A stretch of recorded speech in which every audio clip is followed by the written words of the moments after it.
Hello. How's it going, people? Welcome to the stream. Welcome. Hope everyone's had a fantastic day. What is it today? Even Wednesday. It's Wednesday, the 16th of whatever it is, July, I think it was still at this time. And of course, there is still no Gyökeres. Madueke has passed medicals. Nwaneri has signed a new deal.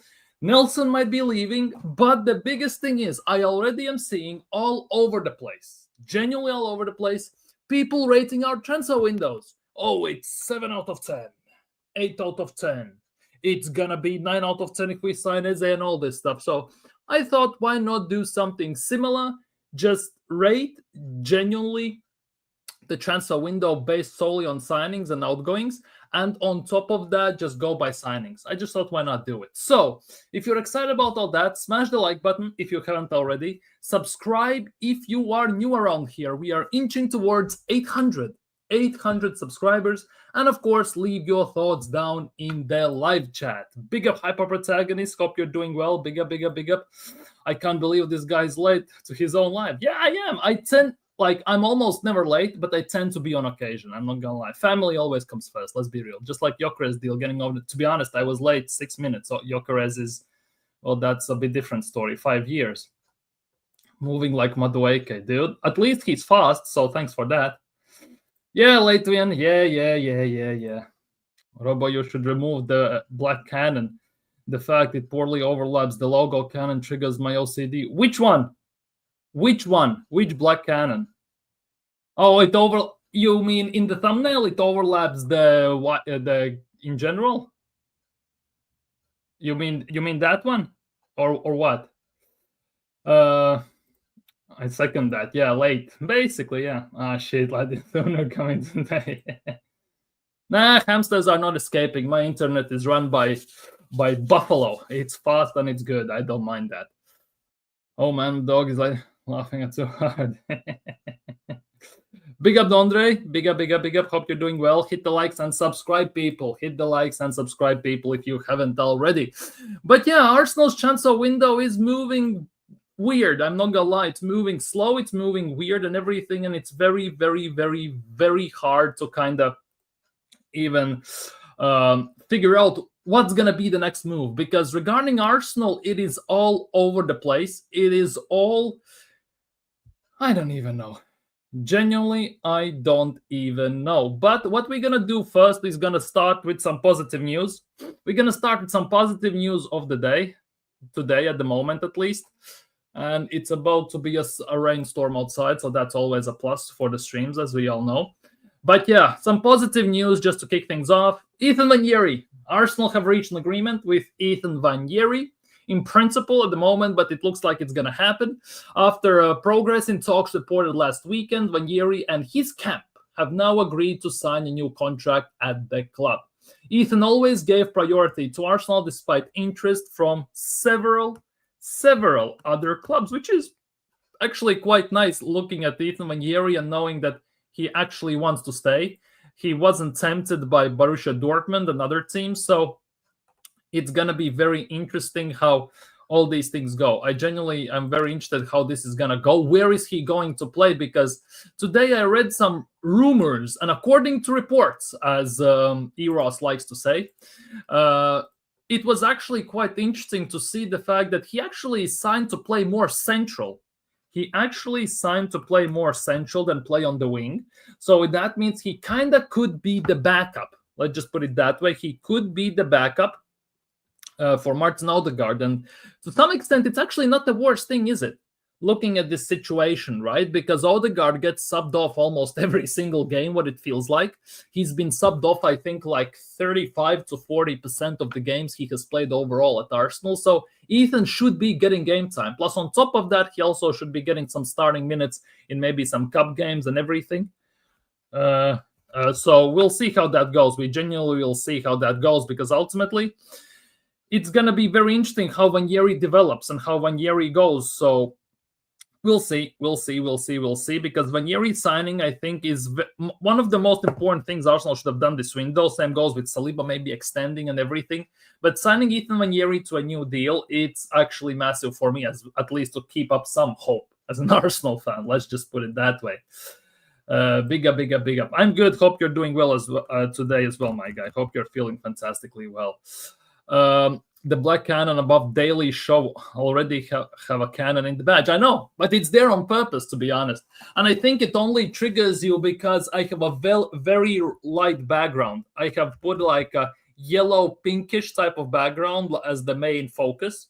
Because before, when it was dark blue, when it was like gray and stuff like that, nobody said anything. Nobody said anything. As soon as it is pinkish, stuff like that, because it kind of pops into your eyes. I get it.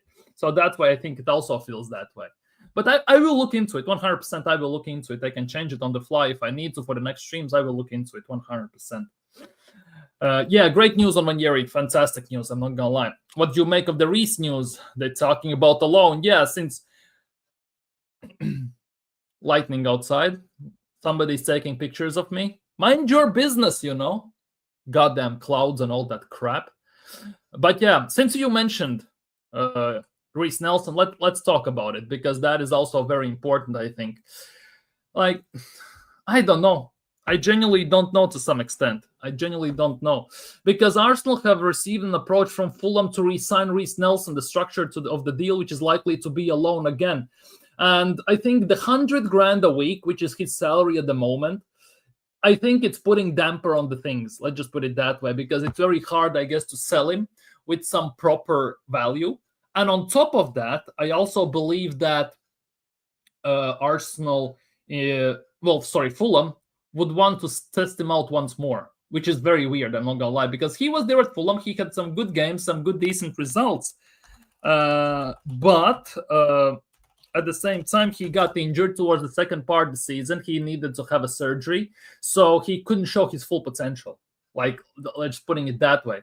The other thing is Reiss Nelson's contract runs out in June 30th, 2027, so in 2 years, which means after this season, which is the upcoming season, he's gonna have, seriously, 1 year left on his deal. So at best, we will get some cut price 8-9 million deal. So that is a bit of a worry. If we could sell him right now, that would be most advantageous for Arsenal, I think. Hopefully, Berta can pull something off. I'm not going to lie. I hope he's going to pull something off. Now, Odegaard needs to be back up for Nwaneri. Hopefully, maybe. Although Ethan, at the same time, in my opinion, needs to kind of work on his fitness as well. Because he was starting a few games in a row last season. And around fifth game, he was looking hella gassed. He cannot still play full 90, especially how Arteta wants to play with high press and everything, pressing up and pressing down, and playing multiple games in a row. I think he's not still ready. Hopefully this summer, obviously, he has worked on his fitness and stamina and cardio and everything, so he can do it. But time only will tell, I think. Time only will tell. 2 more days to Gyökeres Day. It's better than Christmas Day. Basically, there are reports on that. We're going to touch on it in a second. Are there any news released on the new wages of Ethan? I haven't seen them. Genuinely have not seen them. At the same time, I think they will come out eventually. But at the moment, I'm expecting about 60 grand, because they both were on 4 and 6 grand, by the way. So I expect them to be on a bit that more. He rotates with Odegaard. He has better goals per minute than all Odegaard, Reiss, and yeah. Like Ethan, when he played, he actually showed some very brilliant moments. He actually is the one that plays like a rebel, in terms of how Arteta wants to play and how he wants to play, because they feel like completely polar opposites. And I think that is actually playing in Ethan's favor in terms of output and performances. At the same time, it's not doing him any favors in Arteta's eyes, because we know how micromanaging and controlling Mikel Arteta is, which is a big issue. Because if he cannot develop Ethan and Max Dauman and Skelly properly, he might ruin them. I'm not gonna lie. Yellow pinkish sounds like a new merch line we're dropping. We might. Don't give them ideas. Why are you putting this in the universe even? Why are you giving them ideas, Why? Like, it could be like the 4th or 5th training kit, or some, I don't know, Visit Rwanda inspired or something like that. Who knows? Type characters are these in use and hieroglyphics. I'm trying to read this. Big up views. Hope you're doing well today, my guy. Big up views. Go subscribe to views as well. Arsenal fans says that is and all this stuff. If you have a second, you can come on the channel if you want. I can drop you a link as well. If you are free, obviously. If you are free. If you're not, then I'll cool. Yeah, smash the likes, people. Smash the likes and subscribe to the channel. Big up everyone. Here is Views' channel. Go subscribe to him, show him some love and everything. Do all that good stuff, do all the good deeds, community settings and all that, we know. Let me check quickly. Are there any updates on Skelly's salary and everything? Bukayo Saka, Saliba. Gabriel is on 150 only? Seriously. According to Capology, right? Gabriel Magalhaes is on 150 only. Only on 150.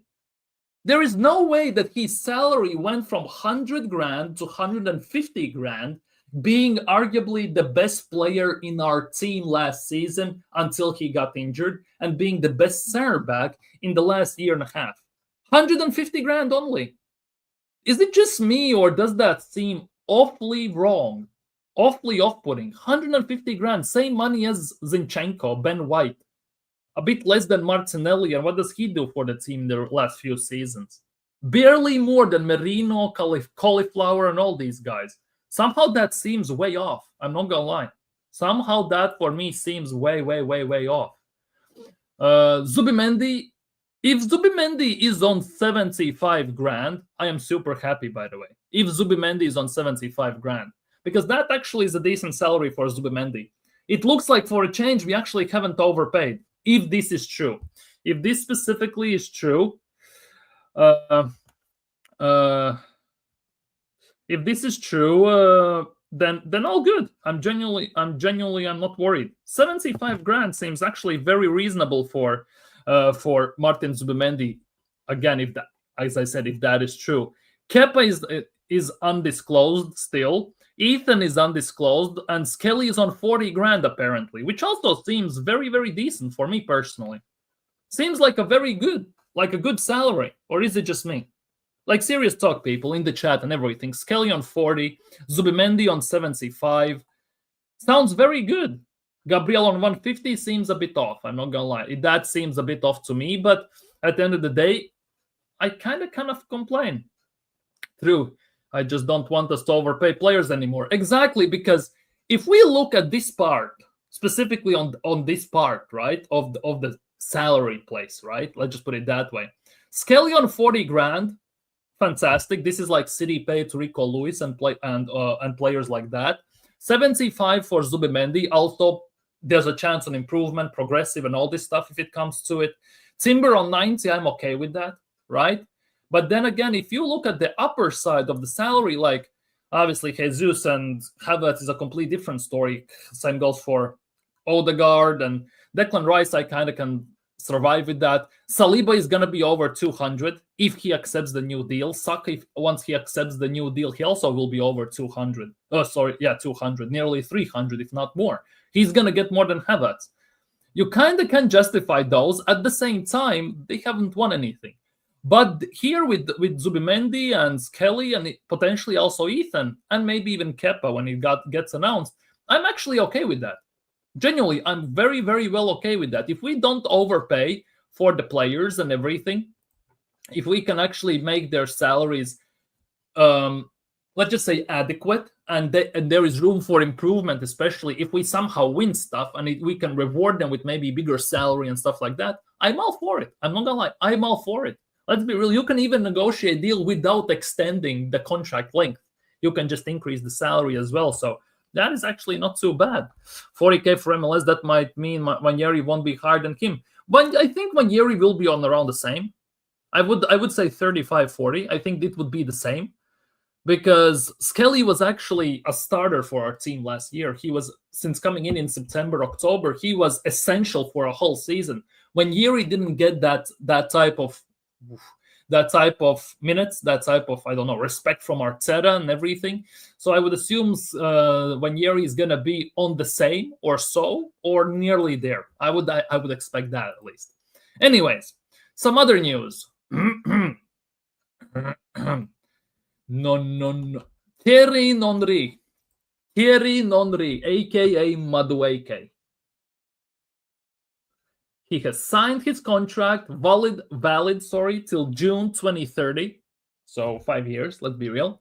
and official announcement to follow next. When he's gonna be announced, I don't know. I would expect him to be announced before the preseason, obviously before we fly out to Singapore. At the same time, looking at the backlash when we even made a bid for him, Arsenal got from us as a fan base and everything. I think they might kind of prolong it and wait till Gyökeres is announced as well. If we sign him, obviously, if we sign Gyökeres in those terms, because if we kind of prolong it and if we announce him around the same time as Gyökeres, it kind of potentially could take some heat off Madueke in terms of just announcements. Because we all saw when Madueke was announced, it's a here we go. What happened on socials? What happened also for the murals in his DMs and everything? Like that for me is just insane. That is actually insane. Like, I think they might kind of try to do some damage control. Let's just put it that way. Sorry, Mr. Robo, but keep on. Yeah, I know. It's just banter. It's genuinely just banter. Like, I blame Yasser for that. I genuinely blame Yasser for that. He said it once in the stream, and it's kind of a bit stuck with me.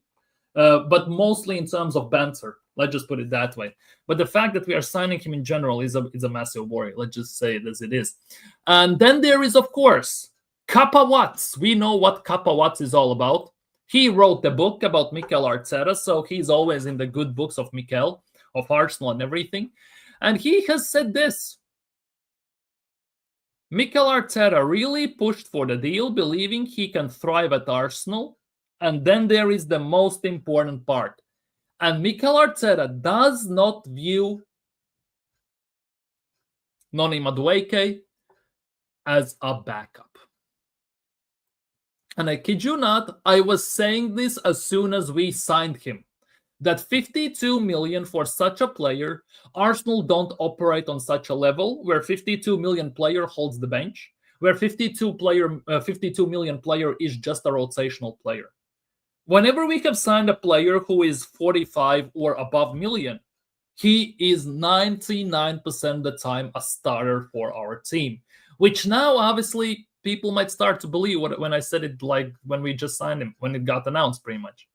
So people try to push this. Obviously, there's now the narratives being pushed that he's going to be the best thing since sliced bread.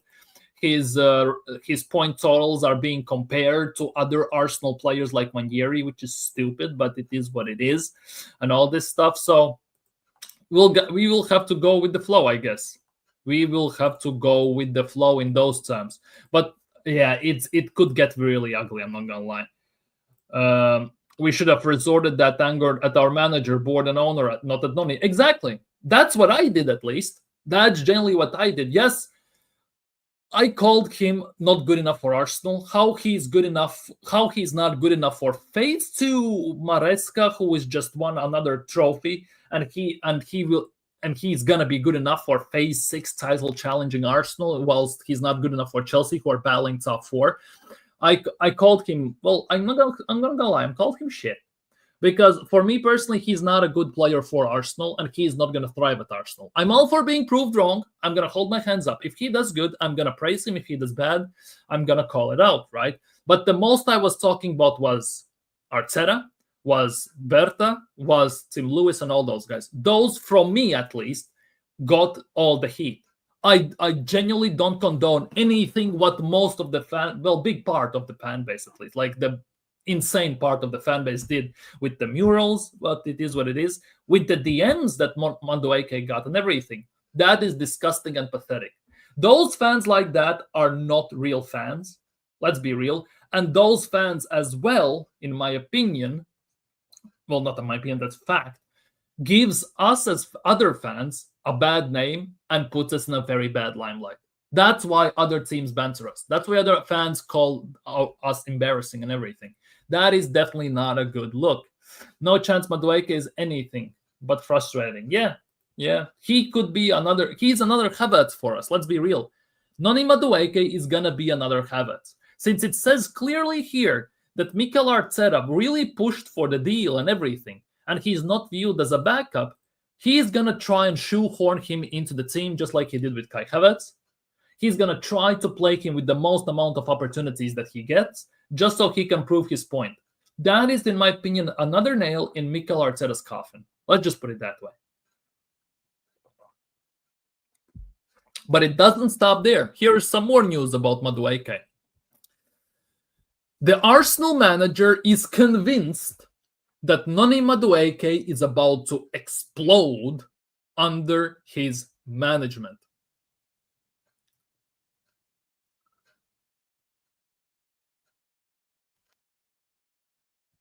And you hear the silence from me, genuinely. You hear the silence from me in those terms. He is going to explode. Into what? From what? Because when we got the here we go, right? At the same time, we heard that Arteta envisions him as a potential Sane type of player that was at Man City when Arteta was there. That's how he envisions Madueke at Arsenal. Arteta thinks he's gonna make him explode and all this stuff, right? At the same time, by the way, remember when Arteta came, one of the big arguments, he's good with the wingers. Look how he took Sterling under his arm and cuddled him and made him a better winger, and then Sterling went and win all these trophies with Man City, right? Then Arteta came to Arsenal, and that was one of the narratives that got pushed by top Gunners already. So my biggest question is, if he couldn't do that with, well, let's be real, Martinelli, to some extent Trossard, he couldn't do that with Reiss Nelson, Fabio Vieira to some extent. If he couldn't do that with those wingers, what makes you so optimistic, let's just put it that way, that he's gonna do it with Noni Madueke, that he's gonna make him the best next winger at Arsenal? He's gonna make him to the same level as Bukayo Saka somehow. What makes you think that? Literally, what makes you think that he will? Serious talk. Like, what are we even doing here? 52 million for this guy. 52 million British pounds, by the way. And then today I have to go on socials and read that Inter are going to sign Lookman for 40 million euros, which is about 37 million pounds from Atalanta. Make it make sense. Then you have RB Leipzig signing Bakayoko from PSV for 22 million euros, which is about 18, 19 million pounds. Like, seriously, what are we doing here? What are we doing here? Like, it makes genuinely no sense. Yeah, pause. Big pause, to be honest. No way Arteta said that. That is the Arteta's vision. That is what that comes from within the club, basically. So we are stuck with some new Chelsea rejects seeing as our term with Havertz was almost over, basically. Need some more excuses. Noni, another Havertz. So what you're saying, this is yet another sword Arteta. Basically, that's how it looks like. Look what he did with Havertz. He played him in the number 8 for the first half of the season when we just signed him. And remember that. We drew to 10-man Fulham at home. We went 1-7 in December and all this stuff. That was at the time when we lost the league. Then when obviously he figured out, shit, I'm screwed. He put him up top. Havertz hit a purple patch, right? We were starting to do some 5-0 against Palace and 4-0, 5-1s, 3-1s, and all this stuff. And the one game we have to play at home against Aston Villa, what does he do? Oh yeah, he puts him again in the midfield. We lose 2-0 against Aston Villa. And that is, people say that was the game where we lost the league because we lost the league at that time by 1 point that season. No, it wasn't. We lost the league in the first part of the season when we drew to 10-man Fulham at home, when Paulinho scored the corner kick, right? When we went 1-7 in December, when we couldn't buy a win, basically. That's when we lost the league. We didn't lose the league in that one game against Aston Villa, no matter how much you want to peddle it. Let's be real.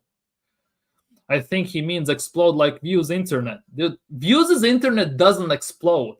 It's genuinely, that's the internet after the explosion. Like barely, like in movies when there's a disaster and you just see some flashes of electricity like bzz, bzz, bzz. That's basically at times the dial-up internet he has. Like, let's be real. And my best friend, a top Gunner, wonders why I'm pessimistic when it comes to Arsenal. Well, Views catching strays. Oh,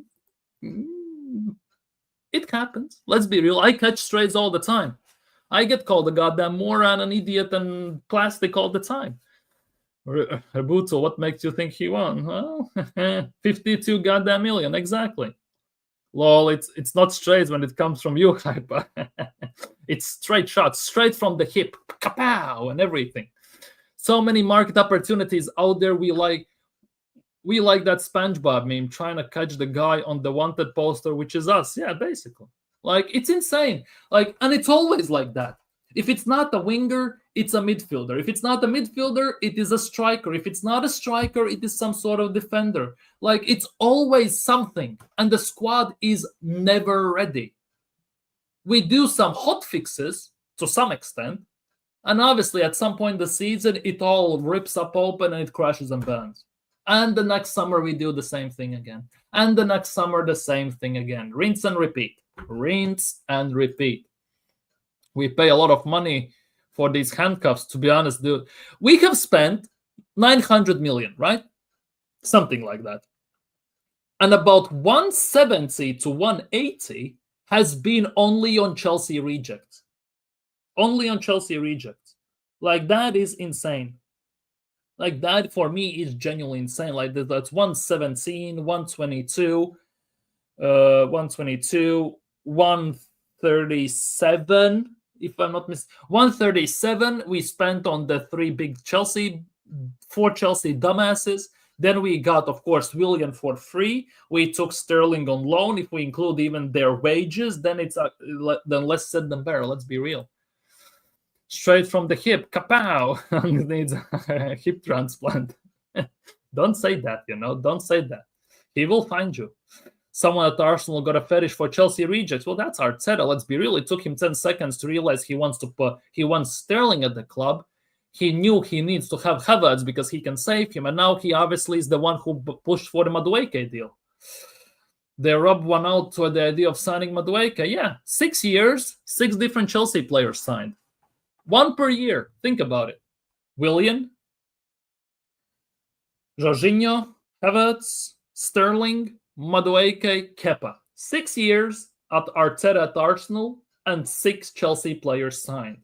And don't be surprised if we goddamn somehow are linked with Nkunku, with Dewsbury Hall, or someone like that till the end of the window. Don't be surprised about that as well.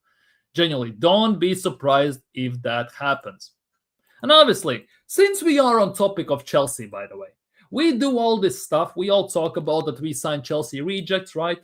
And then we... Whoa. Misclick. And then you have to read this.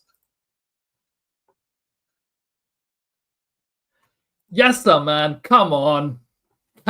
Chill, right? Chill, okay? Nkunku. Like, seriously, it wouldn't surprise me if we somehow signed Disasi, Nkunku, Dewsbury Hall. Who else you have? Sancho. It genuinely wouldn't surprise me. Genuinely. Big up Yessa, by the way. A Chelsea fan. Go subscribe to him as well. Go subscribe. Road to what? 500? 500, I think it is for you right now. Go subscribe to Yasser as well, people. Go subscribe. Show him some love. Chelsea fan and everything. Just won the World Cup as well with Chelsea. So technically we're signing World Cup winner Madueke and Kepa. Technically. Yeah, road to 500. Big up. Go subscribe to Chelsea fan. Chelsea fan is right here. Given how much charity we have done to you, let's do some more. Go subscribe, show him some love and everything. All that good stuff, people. This guy did, like, it's insane.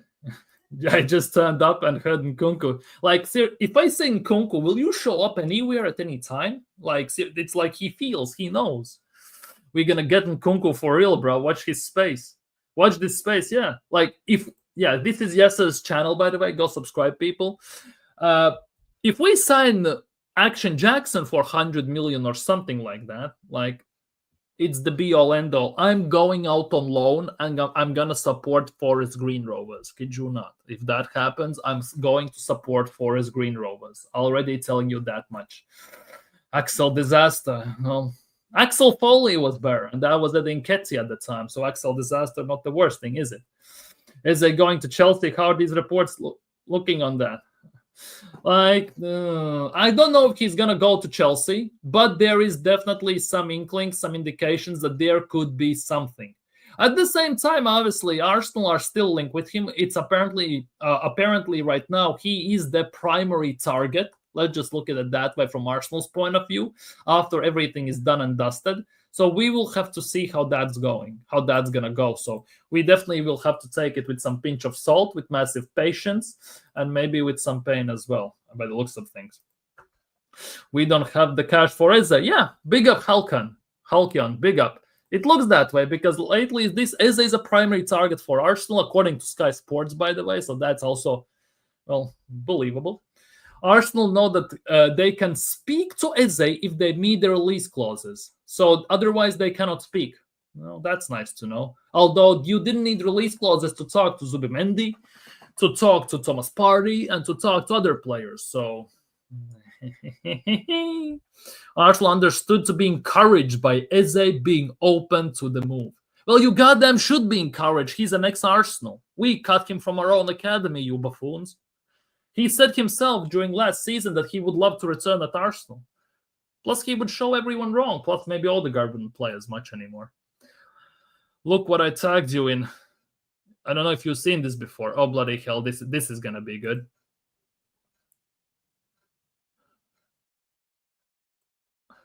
Why you do this to me? Seriously, why you do this? Why are you doing this to me? By the way, I need to expand this. Again, see, it's Kappa Watts. It's Charles Twat. Like, it's that guy. Again, Arsenal is very pleased with the fee they paid for Noni Madueke. £52 million. And they're very pleased to help Chelsea with their UEFA and FIFA FFP issues, probably funding their next striker and everything. Like, Chuckles Watts and everything. The club is confident that in few years, again, here we go, another process. Sorry, BBK, if you're here, I know that word triggers you. The transfer will be seen as a shrewd investment. Mikel Arteta was a strong advocate for this deal, envisioning Madueke as a key player rather than a backup. Holy Mother of Moses. Holy Mother of Moses. Seriously, what are we doing here? Pleased with the 52 million spent? Confident in few years he's gonna be the, I don't know, the next Yamal or something like that. Shrewd investment as well. If this is the business we are going after, yes, sir, kid you not, once the Mudryk ban ends, we're gonna sign Mudryk from you for about 60 million as well. Don't be surprised if that happens. Don't be surprised if that happens. But the fact that Arsenal are super, like, to be honest, it kind of goes hand in hand with this. If I can find this on the spot for Madueke, let me check if I can find this at the top about Madueke talking where Andrea Berta and Madueke, because there was something I read. I don't remember who it was from. Was it something that I read about Madueke and Andrea Berta and everything? Like, it was actually nuts. Madueke. Give me a sec. Noni Madueke, show, July. Where is it? Where is it? Where is it? Where is it? Give me a second. Bear with me, people. Bear with me, people. Bear with me, people. I need to find this. Arsenal, several clubs interested. But the fact that everyone is happy about Bert, like, where is it? Wait, the Times are, yeah. This one. It kind of goes in hand. The Times reports that Andrea Berta believes Arsenal are not overpaying for Noni Madueke by launching a 50 million bid. They add that he is convinced the Chelsea star is worth 65 goddamn million. This is Andrea Berta, by the way, people who is talked about this. This is not Mikel Arteta. This is not Timo Lewis or someone like that. This is Andrea Berta, if we are talking about this here. Like, and now if you look at that, it's a shrewd investment, and they are very pleased with the fee they pay. Holy fuck, we're screwed. I genuinely believe we will be paying In 2 years, 60 million for Mikhailo Mudryk. Like seriously, yes, sir, you can already open your wallet and expect the money. Genuinely, just wait for the pounds to go in. Ain't no, it is the way. Unfortunately, it is the way. We are screwed. We are. Lee sent you this. Oh, big up to Lee. Big up to Lee Gunner as well, by the way, always. Hugo Ekitike. You might not get Hugo Ekitike. Big up Adjeri, by the way. Berta valued him higher. Exactly. That is like wow. Thank God he didn't pay that. Thank God he didn't pay the 65 million. Imagine if he actually paid the 65 instead of 52. Imagine the scenes. That would be point per point another Havertz. Bad enough that we have signed another Havertz, technically. He's going to be treated like Havertz in every single game he will play. Now we are like, oh my God, I don't know what to say. Berta Glazer is gonna have a hard time explaining this one. Yep, he's gonna definitely 65 million. It is nuts. Went from 52 goddamn on 60. No, we paid 52. Seriously, we paid 52 for Madueke, right? But Andrea Berta believed that he is worth the 65 goddamn million. Like what? This club is on its ass. Like we will be in a top 6 race next season at this rate. We would have gone Mudryk now if he wasn't back. Oh, 100%. 100%. Arteta won and Mudryk a few years ago when we signed Trossard and Chelsea bought him for 80-something million. We already then wanted Mudryk. Like, on what we're going to do now? He's going to come out of his ban and we're going to sign him for 60, 70 million. I swear this club is the gift that keeps on giving, literally and figuratively. Well, Santa Claus FC, it's like Christmas for everyone, especially Chelsea. As soon as transfer window opens, it's Chelsea's Christmas in terms of Arsenal. I always thought if I want something, I should haggle the price down. Well, true, that should be the case, right? That would be the common sense in all of this. But in terms of Arsenal, it doesn't look that way, does it? It genuinely doesn't look that way. We actually haggle our price upwards, not downwards. Let's just put it that way. So what's the deal with about Gyökeres? Here we go. Tomorrow, sorry, I keep it. No, all good, all good. Therapy FC, basically with Madueke. Yeah, yes, genuinely caused another tornado in everything. But yeah, if we talk about Gyökeres, I really hope this one is true. Genuinely hope these news are true, because these are the reports. That's another dollar for what's its face. That's another dollar in Eros's fund. But according to Record Portugal, right? Have a 65 million. Madueke was 52. But if we paid 65 for Madueke, like that actually wouldn't be nuts. We paid 65 million British pounds, Great British pounds for Havertz at the time. But yeah, according to Record Portugal, whether you can believe it or not, that's genuinely up to speculation. But the news from Portugal are coming out that Sporting desired 10 million add-on structure for Arsenal to sign Victor Gyökeres goes like this. First set of 20 games, 2.5 million. Second set of 20 games, 2.5 million. Champions League qualification, 2.5 million. And 20 games in the second season, another 2.5 million. This is basically apparently the 10 million add-ons that Sporting Lisbon would want and the terms how they would want. Now, the thing is, though, there is some vague rumors, which I don't believe whatsoever, but they're suggesting that Arsenal are trying to include 2.5 million for winning Premier League or Champions League. And we all know that is not going to happen under this manager or in the next few years, let's just put it that way. Or something like that. They are genuinely putting in some unachievable add-ons in. They're trying to basically squeeze them in. And obviously Sporting are standing their ground. And to be honest, who can blame them? Who genuinely can blame Sporting Lisbon for standing their ground? They're losing their prize possession and they want the most money possible. Let's just put it that way. Think about it. If we paid 65, Havertz's song would have been updated with a Noni somewhere remix. Oh, dude. Oh, it would be 65 for Madueke and Havertz. Oh my God. I'm having nightmares just thinking about this. First game of the season, August, Old Trafford, Arsenal's front line, Madueke, Havertz, Saka, our attacking three. I'm already having nightmares about that. Kid you not? Already having a nightmares even thinking about that. And speaking of, by the way, on the transfer window rating, right? I'm giving our transfer window a 3. I'm giving our transfer window a 3. Genuinely, I'm giving it a 3 at the moment. There's almost nothing to be excited about. We haven't improved our squad because, let's be real, Gyökeres is still not here. We haven't signed Gyökeres as of yet.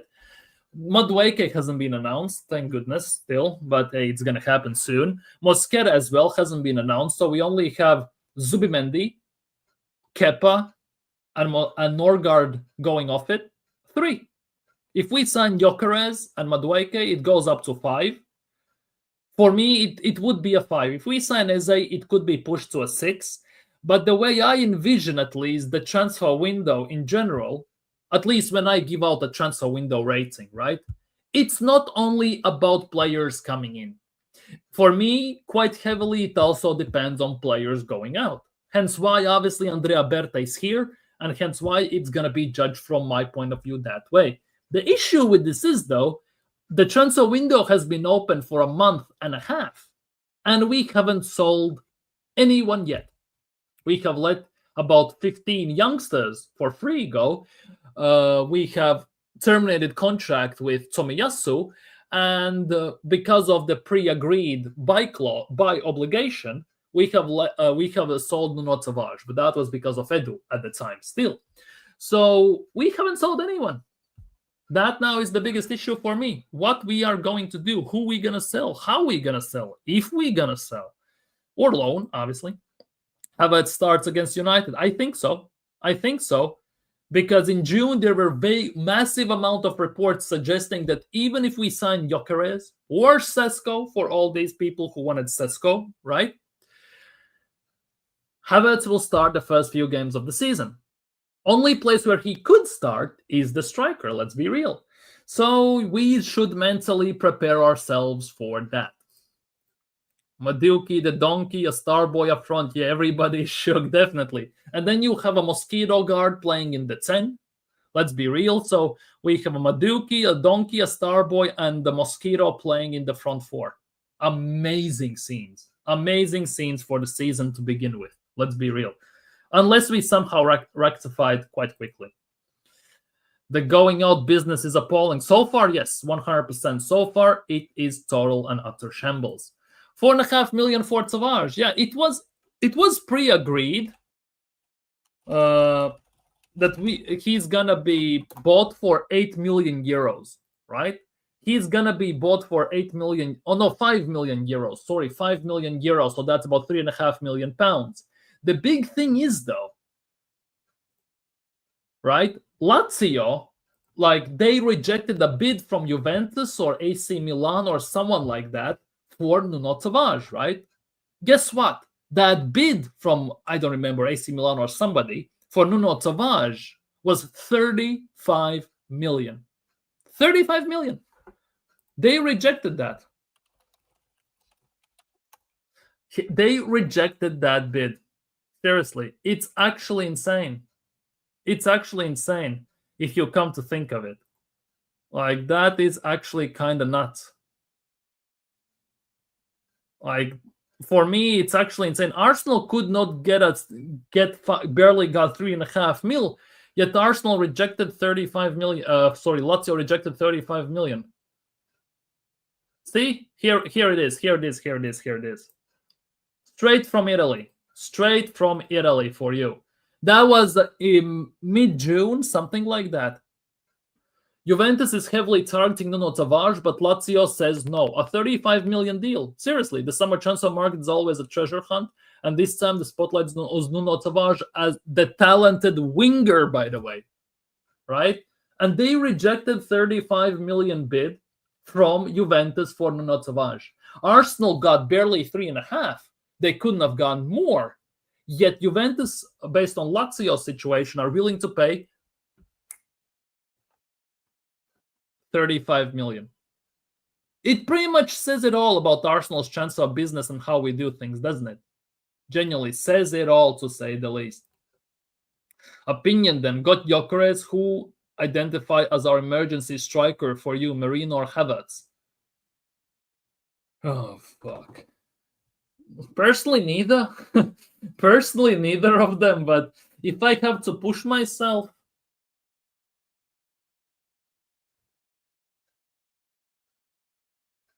for me personally, it still would be Havertz. Even though last season Marino at striker was better than Havertz and everything, at the same time, I kind of cannot envision, as long as there is a spot for Havertz to play, Arteta dropping him. Hence why I think Havertz is going to be a striker. Personally, for me, I would put Nwaneri. I would put Martinelli up top if he's still at the club. I'm not going to lie. I actually would put Martinelli at striker if he's still at the club. If he's still at the club and Arteta wants to put at striker somebody else, then I have to kind of go with Havertz, unfortunately. None of the options are good, let's be real. They're just going to be stopgap players till Gyökeres comes back. Like, if no matter how we look at these things, let's be real. Let me ask you, Robo, who would you start? Odegaard or Nwaneri? We need Arteta starting his steps on, but if you had to choose, who would you start? We know Arteta is starting his steps on, yeah.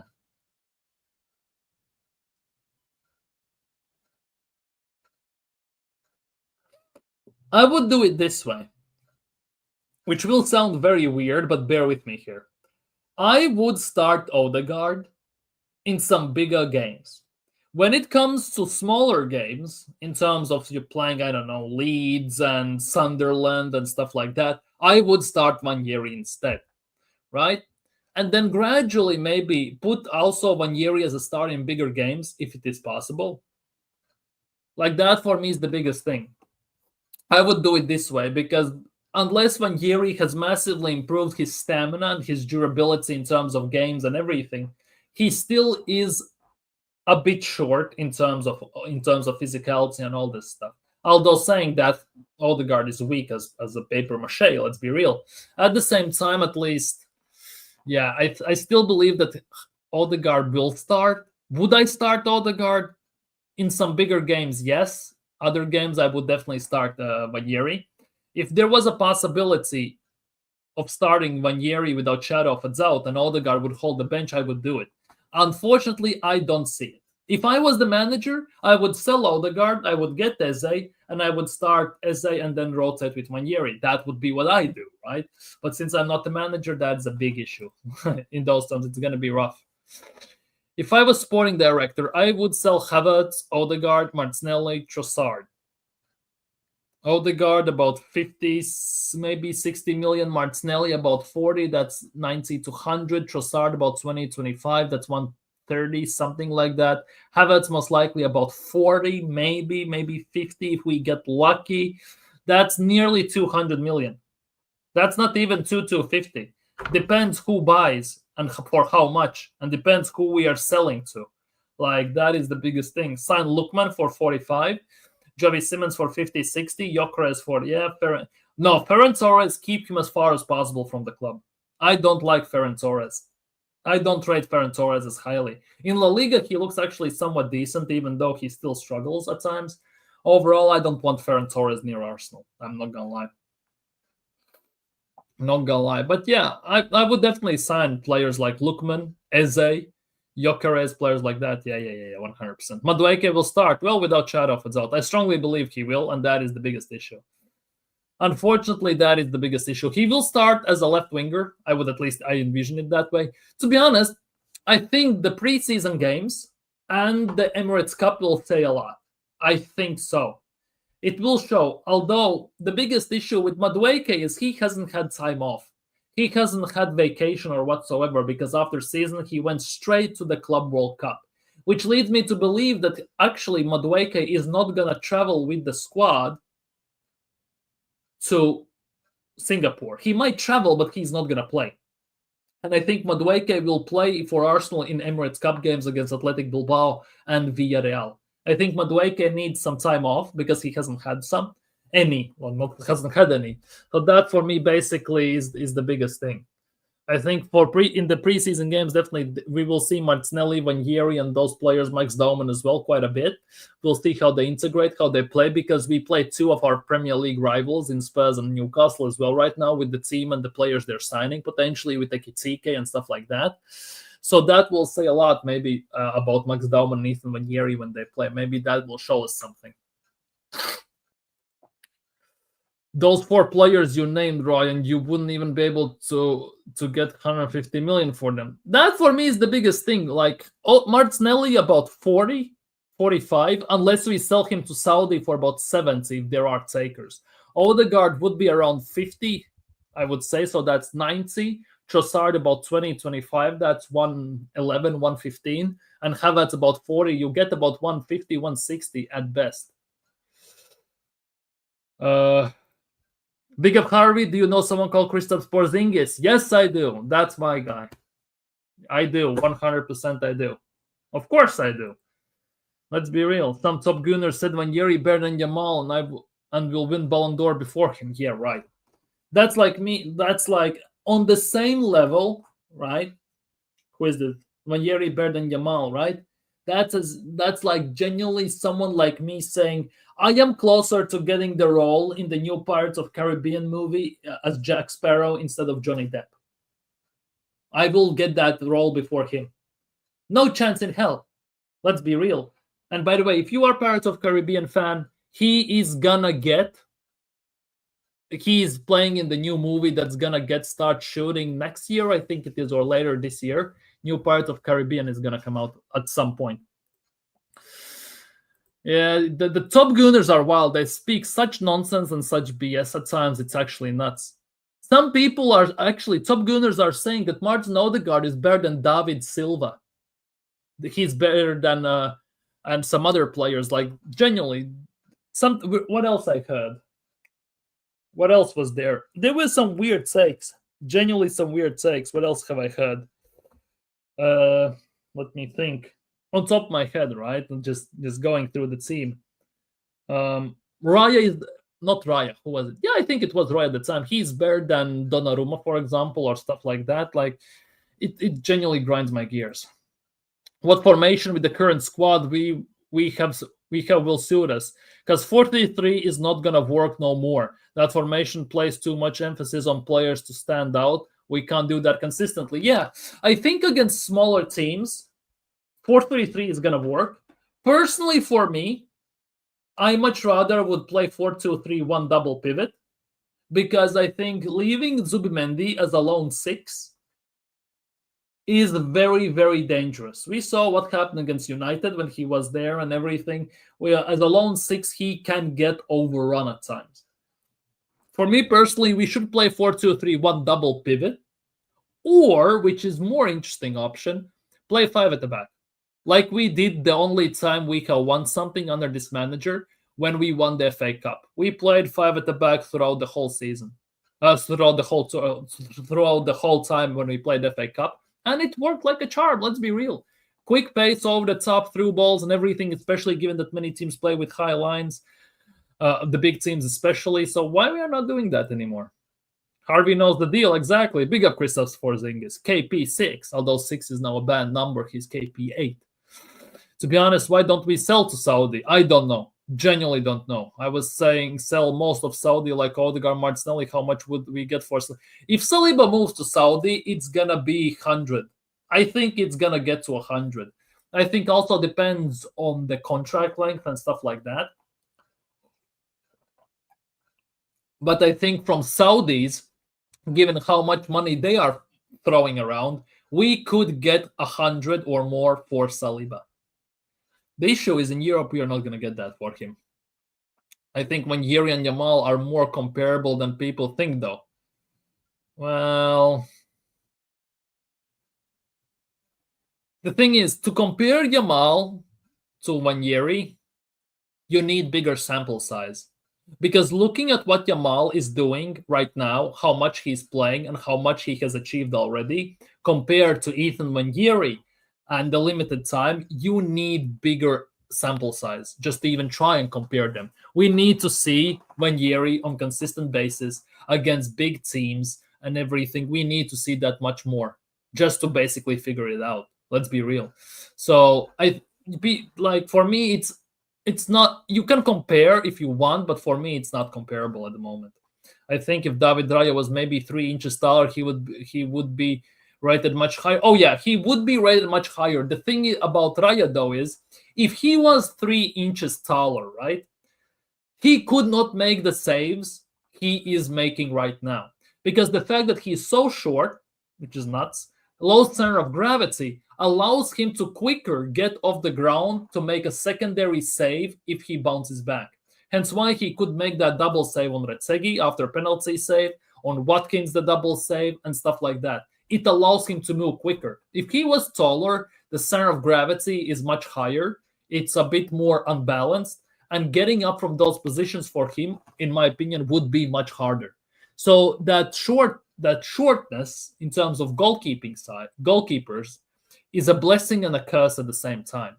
Because most of the good goalkeepers actually are very tall. Let's be real, 6'4", 6'5", and stuff like that. Top Gunnar said when we will link with Sesko, he's going to be on the new Anelka. Like, speaking of Sesko, in the same breath even as Anelka is a travesty, and that is an embarrassment on its own. Seriously. Saudi has to want the players. Yeah, that is also a big case. Saudis need to want the players. Porzingis short-lived in Washington. True. Lived for a bit, carried the team, was better than Kuzma, let's be real. Kuzma cares more about Paris Fashion Week and everything than basketball, what it feels like. Still, like, that move to Milwaukee Bucks for Kyle Kuzma, one of the dumbest things I have ever seen. He did nothing for Bucks. Absolutely nothing. More useless than a towel guy for the team, seriously. Like, that was insane. Big up, George. Hope you're doing well. Nwaneri should have played at least half as much as him. Yeah, should, but like, we have a manager who is like, we all know who he is. The manager is sabotaging him. His metrics are out of this world for the minutes Arteta had. Yeah, that's the biggest thing. If he actually got more minutes, we don't know what's going to happen with him, because as soon as he got extended minutes while Saka was out, Nwaneri broke down a bit. Let's be real, he got injured and everything. It wasn't great. So as much as he maybe could get more time, to some extent he's also maybe not ready. Obviously, it also comes from Mikel Arteta at the same time, demanding from his attackers to defend first, as Bukayo Saka has stated in the interviews multiple times, and then only think about the attack. It also ruins quite a bit, and it's not a surprise that most of our players get injured. And the nuts part is our most durable players, who almost never get injured, got the injuries. Odegaard, Saka, Havertz, Declan Rice, Gabriel Magalhaes. They almost never get injured.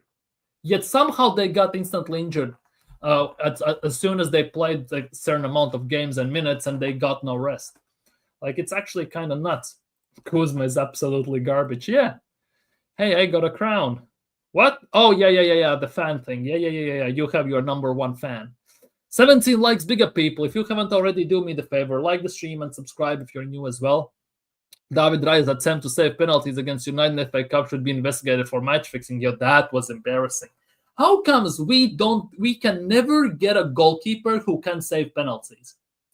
Because we haven't had that whatsoever. We go to penalties actually very rarely, to first things first. And when we do, we don't have a goalkeeper for that.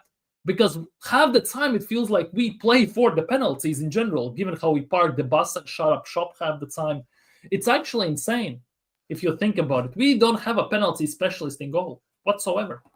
Now we have Kepa, by the way. If he plays and Arteta wants to sub him off, he's going to tell to Arteta to F off. He's going to save the pens.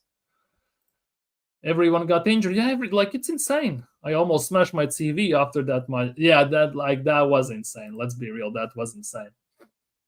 Hey, Eros almost pulled the Kyle. Eros pulled the Kyle Walsh-Gunner almost there. It's so funny. There is so many market opportunities. If we were actually competent, we would fix the whole squad for 150 to 100%. Think about it. Even last summer, we spent, 38, 45, 83 million almost. 80 million, let's just put it that way. 80 million on signing, on signing cauliflower from Italy, zucchini, and signing Merino, right? Mikel's name brother and everything, right? First name brother, right? If you think about it, for those 80 million, we could have signed Sorloth, who was 25 million euros, by the way. He moved from Real Sociedad, I think it was, to Atletico Madrid. Dovbik was 35. Tony was 38 or 35 as well. We could have signed Tony. Oh, but he has attitude issues. Well, deal with it. Stop being a baby, you fucking paella pussy. Excuse my French. I don't swear that much, but excuse my French. And everything. Like, there were opportunities. We could have signed. Kvaratskhelia was 65 million, 67 million in January. We didn't sign him. We have no problem dropping 52 on Madueke, 65 on Havertz, but we have problem dropping actually 65 on Kvaratskhelia, for example. Like, it makes no sense. Like, for me, Arsenal is the way how it goes with Arsenal. If it makes sense, Arsenal won't do it. And that's like, I don't know, the slogan of Arsenal Football Club throughout the years and almost every year. If it makes sense, Arsenal won't do it. Like, it's actually nuts. I'm the hurricane. Kyle's the volcano, isn't he? Kyle's volcano, no? He's the volcano. He's not even the hurricane. He's not even tornado. Get that damn t-shirts ready. Yeah. If it makes sense, Arsenal won't do it. Like, imagine like 60,000 Arsenal fans rocked up to the Emirates with that shirt. Imagine that. Imagine if it makes sense, Arsenal won't do it. Yeah. He's the volcano, not tornado. He's the volcano, right? All good. Don't worry, Eros. I know Mikel music and being sad over your DC United distorted Washington Bullets who are firing blanks and the Wizards who are just muggles. I know it's painful for you. I totally get that. I totally and utterly get that.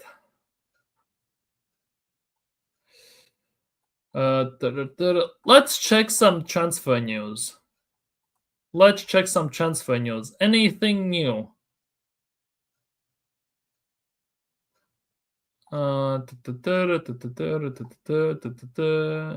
Lookman, 40 million to Juventus. Still cannot believe. After arriving on... Here we go. Here's something. Well, something. Let's just put it that way.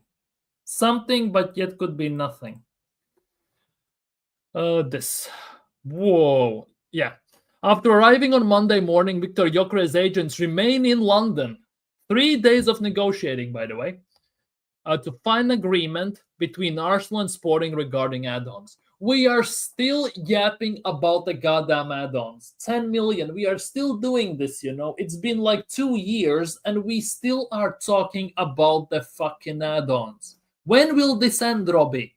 When will this end, Robbie? Freaking hell. Just hear how you lay out all the marked opportunities out there. We should stop letting accountants recruit players.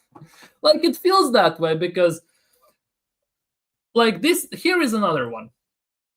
I'm gonna show you this because for me that was one of the biggest players I have wanted at Arsenal for the longest time, right? For the last two seasons at least, right?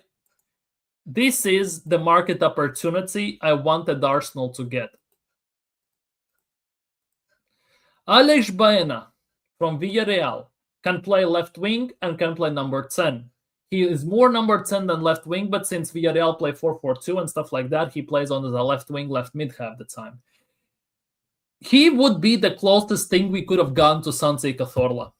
Personally, in my eyes, he would have been the closest thing we could have gone. 45 million euros plus 5 million in add-ons. So basically about 45 million pounds. Same money we paid for Calafiori and everything.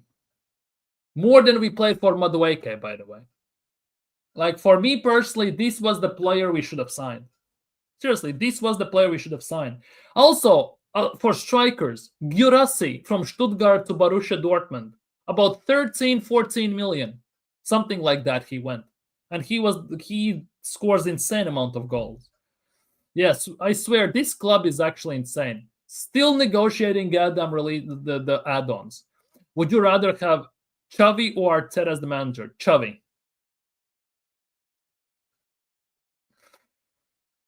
3 days of negotiating. We're negotiating on hostage situations to make it out to be like it.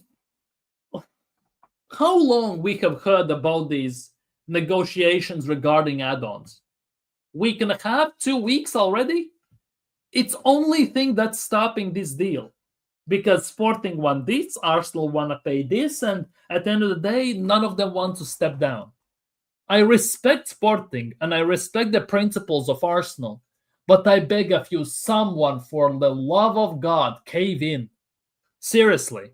Because this is more boring and this is more pissing me off than Rice's deal, signing Declan Rice, which dragged out for far too long, like last season signing Calafiori, which dragged out for 3 weeks too long and everything. Like, someone, for the love of God, cave in and just do the thing. Like, serious talk. Like, how long can you put up with this crap? Like, I just see BA these right now as well. I just see B freaking A. Serious talk. Serious bloody talk. And this is the things I have to read on social media, by the way. These are the things, when you listen to these signings, look at this team, this is what I have to read on social media. The only time Arsenal have finished second in 3 consecutive seasons, they went to win the league in the following year. Look at the players they are showing here. Emmanuel Petit, Patrick Vieira, Freddie Ljungberg, and Thierry Henry. Right? Now look at the players they're comparing them to. Gabriel Jesus, Martin Odegaard, Declan Rice, and then Mikel Arteta, and with the sand timer emoji. Like, what the hell are these top gooners on? Serious talk, what are they on? Have they forgotten that at that time we had Thierry Henry, Vieira, Campbell, Petit, and all these guys? We did double and everything, right? And we had a proper manager at the wheel in Arsene Wenger. And right now, if you compare player per player in those positions specifically, right? Who do we have? We have Norgard, Zubimendi, Ljungberg. Well, it depends how you look at it, but we have Madueke right now, by the way. Not even Ljungberg. We have Madueke. Well, if you look at the right, we have Saka. So maybe kind of the same. And up top, by the way, Thierry Henry. And that is Kai Havertz for us right now. And if you look at the manager, Arsene Wenger versus Mikel Arteta, like, make it make some goddamn sense. Use a brain cell for a change. Like, serious talk.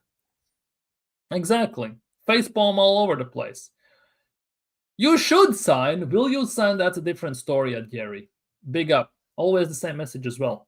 Find new material. If Arsene Wenger was manager right now, what would be in his team? Who would he sign? Oh, bloody hell. First things first, we would not have any of this Spanish crap. We would have actually some French ballers. I kind of believe that we actually potentially would have signed like Camavinga or Desiree Doué or someone like that, because he tends to find young French products.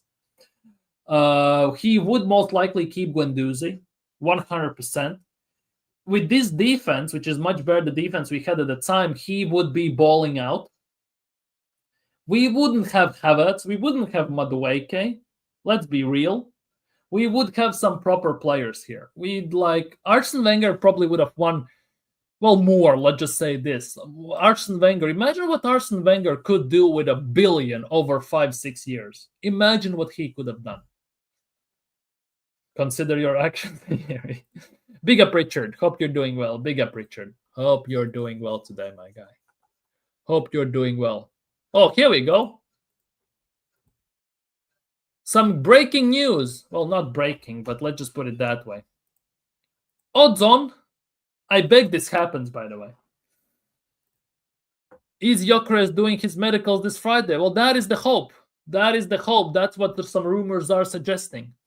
Arsenal have set an asking price of £20 million for Fabio Vieira, who would like to reunite with his former Arsenal coach Carlos Cuesta at Parma. Now, the question is, can Parma actually cough up 20 million? That for me is the biggest question. Because if they can, peace out. Instantly. Peace out. Thanks for the service. Shame and accountability don't exist for these top gooners. I agree with you. Those players and manager was in bare position to actually kick on and win things. Exactly. They have the mentality, proper management, coaching, proper system, proper tactics, proper adaptability, proper bench. We had legends at the club at the time, and they get compared to some of these guys who barely can tie their own shoelaces. Liverpool would sell Fabio for 35. Well, they would definitely. Chelsea would sell for 40, most likely, if not more. Parma just sold a good player to Inter, so I think they have the money, hopefully. Obviously, all the Italian teams have financial issues. We know that. So definitely part of the money could go to kind of covering that. Let's just put it that way. But 20 million for Fabio Vieira, I beg, just sign, just sell, and do all that stuff. Just do it. Just genuinely do it. Genuinely just do it, to say the least. Just like Nike, just do it. Let's just say it as it is. Let's just say it. Sorry? Just say it as it is, because otherwise it's just, there is absolute no intention, no nothing. By the way, people, like and subscribe if you haven't already. Just if you haven't, just throwing it out there. But yeah, Arsenal are in a weird spot, in a weird situation. The deals are stalling. We are doing genuinely nothing. And of course, one of the biggest travesties, which I'm going to end on today's stream. I'm going to end on this today's stream, right? Where is it? Where is it? There's Kai, there's Google Pixel, La Manga, Stella Saves, supporters, great support, eat my shirts. Here we go, this one. This is the last thing I want to talk about. An action-packed summer scheduled. Watch all 5 of our preseason friendlies, AC Milan, Newcastle, Spurs, Bilbao, and Villarreal, from home for $9.99 with early bird pass. So you want to tell me that we have to pay $9.99 per game, by the way, if I'm not mistaken, to watch any of these games. We have to pay £10 to watch our club play a preseason game. I remember a few years ago when we were playing Everton, I was watching the stream on Everton's webpage because they actually streamed it for free. Arsenal were charging what, £5 at the time, £7 at the time, something like that, $6.99 I think it was, right? Right now it's £10 per game. I think so. I think it's per game. I don't think you get all the games for £10. You have to do it per game. It's actually insane. 20 likes, big up people. Big up to you all. Much love. I appreciate that. I'm waiting for Fabrizio Romano to do the here we go on Gyökeres. Trust me, I genuinely can speak. I hope so. For every Arsenal fan, we are all in the same boat. We are all just waiting and praying for goddamn here we go. Because that's all we have left. Like breakthroughs and here we go. That's all we have left. But yeah, people, £10 to watch Arsenal play. Holy crap.